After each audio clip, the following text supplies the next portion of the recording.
Pengertian kekerasan seksual. Kekerasan seksual merupakan salah satu bentuk kekerasan yang paling serius dan berdampak jangka panjang terhadap fisik maupun psikologis korban, terutama jika terjadi pada usia remaja. Bentuk-bentuk kekerasan seksual. Bentuk-bentuk kekerasan seksual yang sering terjadi pada remaja meliputi A. Pelecehan seksual verbal. Pelecehan verbal merupakan bentuk kekerasan seksual yang menggunakan kata-kata atau ucapan yang bersifat vulgar dan merendahkan secara seksual. B.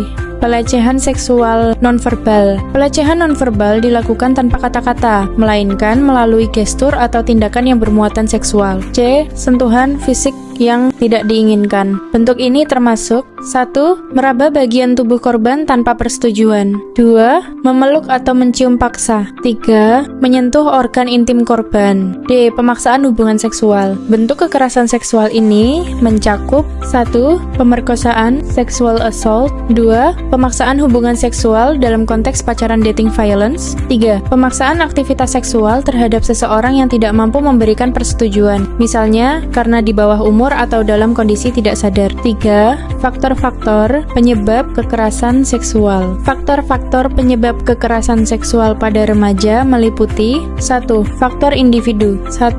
Kurangnya pengetahuan seksualitas. Remaja yang tidak memiliki pemahaman tentang seksualitas, hak-hak tubuh, dan batasan pribadi akan lebih rentan menjadi korban atau pelaku kekerasan seksual. 2. Rendahnya keterampilan perlindungan diri. Banyak remaja tidak tahu cara menolak, menghindari, atau melaporkan tindakan pelecehan. 2. Faktor keluarga. 1.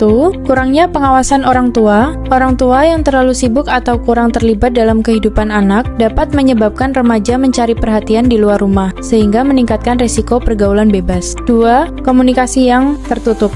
Dalam banyak keluarga, topik seksualitas dianggap tabu sehingga anak tidak mendapatkan edukasi seks yang benar dari rumah. 3. Kekerasan atau pelecehan di lingkungan keluarga. Beberapa kasus kekerasan seksual justru dilakukan oleh anggota keluarga sendiri. 3. Faktor lingkungan sosial. 1. Lingkungan tidak aman. Wilayah yang minim pengawasan, kurangnya penerangan jalan, atau tidak adanya fasilitas umum yang aman dapat meningkatkan risiko kekerasan seksual terhadap remaja. 4. Faktor teknologi dan media. 1.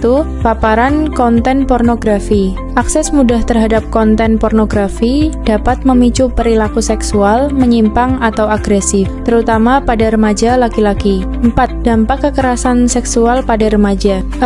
Dampak fisik. 1. Luka atau cedera pada organ reproduksi. 2. Risiko kehamilan yang tidak diinginkan. 3. Gangguan kesehatan kronis akibat trauma fisik. B. Dampak psikologis. 1. Trauma dan gangguan stres pasca trauma, PTSD. 2. Depresi, rasa malu, perasaan bersalah, dan rendah diri. 3. Gangguan tidur, mimpi buruk, ketakutan berlebihan. 4. Keinginan untuk menyakiti diri atau bunuh diri. C. Dampak sosial. 5. Korban menarik diri dari pergaulan. 6. Hilangnya rasa percaya kepada orang lain. D. Dampak akademik dan masa depan. 1. Menurunnya prestasi belajar akibat trauma dan ketidakstabilan emosi. 2. Putus sekolah pada korban kehamilan remaja. 3. Gangguan dalam pengembangan potensi diri dan perencanaan masa depan. 5. Upaya pencegahan kekerasan seksual pada remaja. Upaya pencegahan harus dilakukan secara menyeluruh dan melibatkan berbagai pihak, individu, keluarga, sekolah, masyarakat, dan pemerintah. 1. Edukasi seksualitas komprehensif. Remaja perlu mendapatkan pendidikan seksualitas secara benar, ilmiah, dan sesuai usia. Edukasi ini mencakup pemahaman tentang tubuh, persetujuan, konsen, hak-hak reproduksi, serta cara melindungi diri. 6. Tindakan yang harus dilakukan jika mengalami kekerasan seksual. 1. Segera mencari tempat aman untuk menjauh dari pelaku. 2. Memberitahu orang yang dipercaya, seperti orang tua, guru, atau teman dekat. 3. Melaporkan kejadian kepada pihak berwenang, polisi, atau lembaga perlindungan perempuan dan anak. 4. Tidak menyalahkan diri sendiri karena korban tidak bersalah. 7. Sikap yang ditekankan dalam edukasi. 1. Berani berkata tidak terhadap perlakuan yang tidak nyaman. 2. Menjaga batasan diri, personal boundaries. 3. Berani melapor jika melihat atau mengalami kejadian. 4. Percaya diri dan waspada terhadap lingkungan sekitar. 5. Meningkatkan pengetahuan tentang kekerasan seksual dan pencegahannya.